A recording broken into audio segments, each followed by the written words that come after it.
what can actually happen.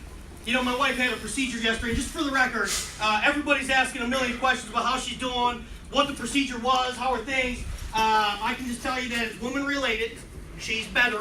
She's getting better. She's supposed to be, kind of in the bed for a week or so and kind of doing her deal. But if you know my wife like you do, and a lot of similar to a lot of the other wives, she thinks that she's cool to just start drinking wine and moving furniture. That's not how it works. So the faster I get back home is the faster I gotta get her butt back to bed. But I was sitting there and talking about it. I started really kind of thinking about the transformations, and realistically, it's so impressive. I do a lot of work with youth as far as baseball program systems, and it's all about the progression of a new individual or a new baseball player.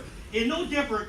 When you all come to this organization, you were led to us not because insurance is cool or sales is cool. You were led to us because something was broken in your life, at your last job, your last career. So our process is kind of the revitalization of your life. It's trying to find a new you. So I kind of wrote some things down to talk about, which I typically don't do, because I realize, and if you talk to a lot of men or women, people that are on their deathbed or people that are about to die, the number you probably have is that they didn't live the life that they were destined to live. By no means. They lived their life in that complacent little box where good was always good enough to go from paycheck to paycheck to eventually the point where they eventually passed away, living life the same way. And they never ever lived their life to its full potential. And I had a woman the other day call me out and say, man, throughout the last 18 years, Zach, you did a lot of traveling. You were away from your wife and kids quite a bit. And I'm like, wow. And then, when I was talking to her, I says, wow. I says, what? There's a difference between time with family and quality time with family. And I would put my time with my kids against that individual's time with her kids any day of the week. Just because one's home doesn't mean they're actually spending that time quality with their family. So just because I was out hustling and grinding for all these years and doing different things didn't mean I didn't have time and make memories with my kids. I had tons of that. But, so live the life that you're destined to live. Don't go on your deathbed. When I'm dying, when I die and I cross the home plate of life, my ass is going to be sliding in the home plate and being like, woo, what a ride. You know what I mean? That's kind of the concept that I want to live by, and I want you all to have that. But I've been hearing this quite a bit. Get knocked down 7 times, get up 8. Get knocked down 9 times, get up 10. I said, what happened to just being able to take the hits and not get knocked down anymore? Getting knocked down sucks. So that's kind of the revitalization of your life is no matter who you are and what you are, you're going to take hits. You're going to take a lot of hits. You're going to take numerous hits. Every day is what life's about. Good days versus the bad days. You're constantly going to take hits, but there's a difference between getting knocked down, okay, and just being able to absorb those hits and keep moving forward. So in this game of life, you're getting to the point that you chose us, you're going to get knocked down, we got there. But when does it get to the point where you stop getting knocked down and you can just take the punches of life? And that's what this business is about.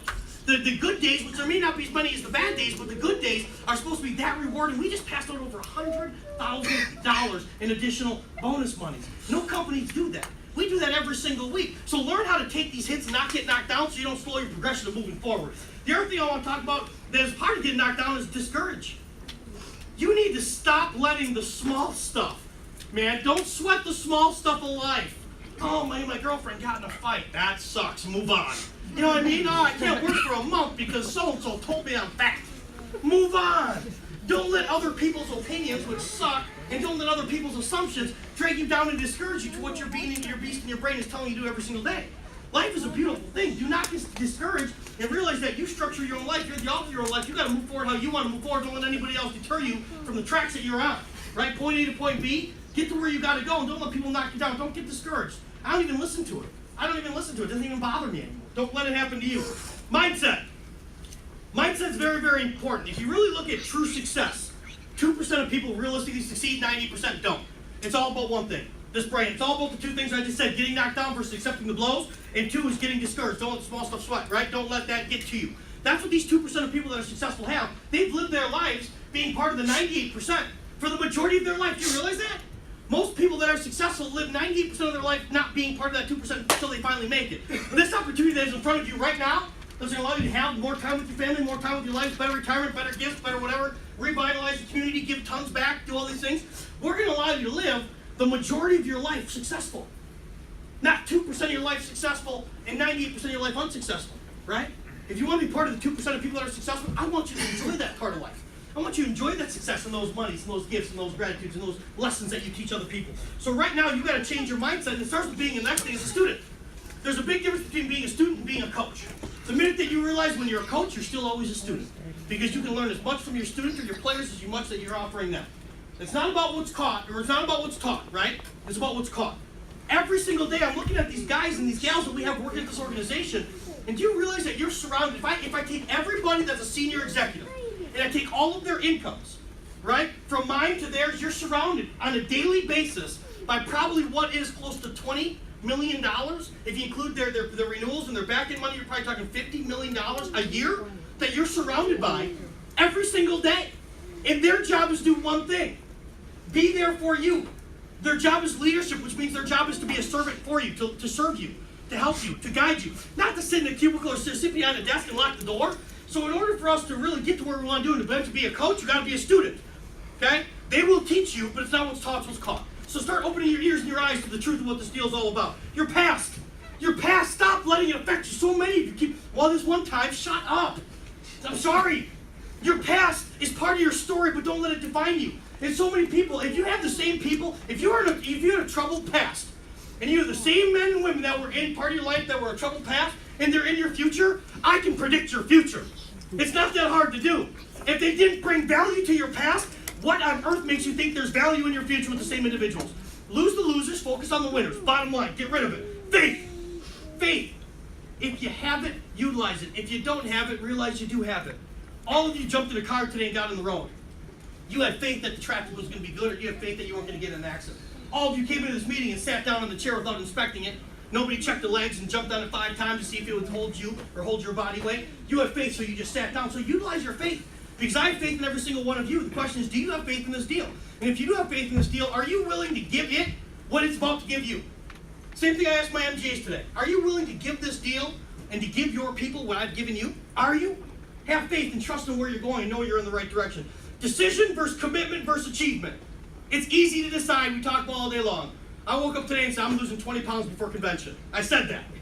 The question is, will I commit to it? I'm going to try. I'm going to try my damnedest. I'm going to work out every single day. I'm going to watch what I eat. I'm going to food prep like there's no tomorrow. There's going to be no bad carbs, no good. I got to get to my playing weight. And then the achievement. When I hit that achievement, it's the best feeling that there is. But during that process, you're also forming a habit. Having a life that's a great one for you. It's a creator of what your future holds. So stop deciding, start committing to get the achievements that you want, the results that you want. And all of it goes hand in hand. If you want to be part of the 2%, they're sitting in front of you, sitting with you, they're willing to work side by side with you and teach you what they did to achieve it. The question is, are you ready to absorb it? Okay? Are you ready to catch it and implement it? Last but not least,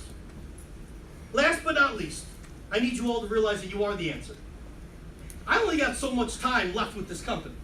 And I only got so much time left on this earth. That's up to Johnny Big Guns, the Lord above, to tell me when I'm here and when I'm gone, right? So I know what this legacy's about, but I know that we have some key players, but I need you to step up and be the answer. Do you all understand when you woke up today, whether you have a lifestyle that you've never ever imagined or whether you're that close, every single one of you is on the verge of having a lifestyle in a life that no other man or woman can even imagine. And people's imagination is their forecasting ability of their future, utilizing their dreams at its fullest. But you're all that close, and you're all right there. Whether you're from Ann Arbor, whether you're in South Bend, whether you're in Lansing, it doesn't matter. Whether you're in Grand Rapids, you're this close to really having a life that most people can't even imagine. But in order for that to happen, you got to be the answer. You got to start committing to your achievements versus deciding to your achievements. You got to let the past get rid of the past. Don't let it define you. You got to be a student in order to be a coach. You got to have the willingness, determination to be limitless, to hit the 2%. You got to stop being discouraged, and you got to stop getting knocked down and start walking on your feet and realize that you can absorb any single punch, because last time I checked, you're great. So I need you to be the answer. We have 3 more weeks, literally until March Madness is over. We have some other contests happening in June and July, and last time I checked, including Zoe here, you're the best dealist I have ever been part of. I'm blessed to have you. Do what you do best.